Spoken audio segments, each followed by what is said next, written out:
Jeremiah chapter 15. Then said the Lord unto me, Though Moses and Samuel stood before me, yet my mind could not be toward this people. Cast them out of my sight, and let them go forth. And it shall come to pass, if they say unto thee, Whither shall we go forth? Then thou shalt tell them, Thus saith the Lord, Such as are for death, to death, and such as are for the sword, to the sword, and such as are for the famine, to the famine, and such as are for the captivity, to the captivity.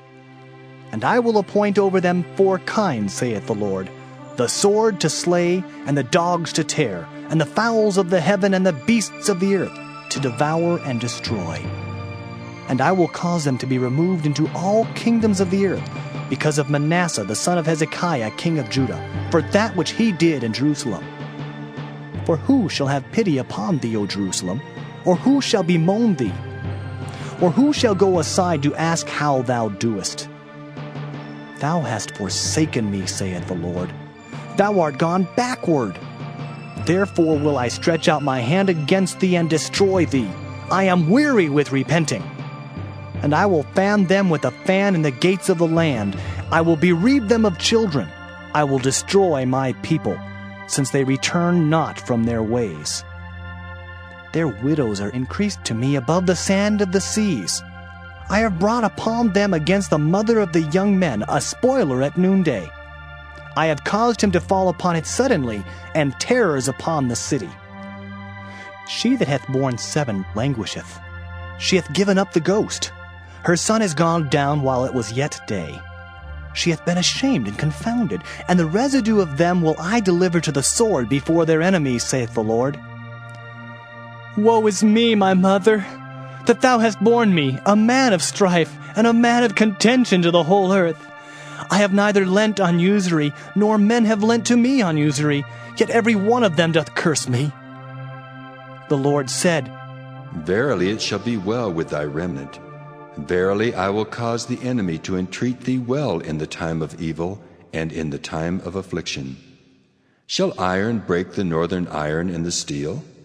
Thy substance and thy treasures will I give to the spoil without price, and that for all thy sins, even in all thy borders.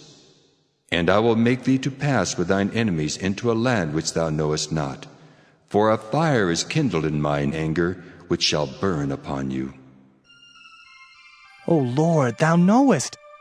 Remember me and visit me, and revenge me of my persecutors.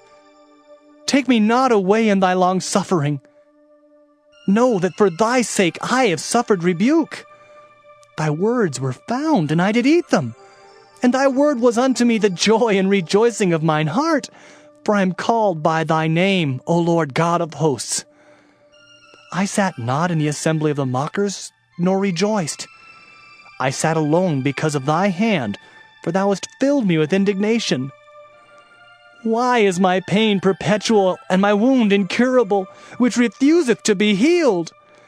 Wilt thou be altogether unto me as a liar, and as waters that fail? Therefore, thus saith the Lord, If thou return, then will I bring thee again, and thou shalt stand before me. And if thou take forth the precious from the vial, thou shalt be as my mouth. Let them return unto thee, but return not thou unto them. And I will make thee unto this people a fenced brazen wall, and they shall fight against thee, but they shall not prevail against thee, for I am with thee to save thee and to deliver thee, saith the Lord. And I will deliver thee out of the hand of the wicked, and I will redeem thee out of the hand of the terrible.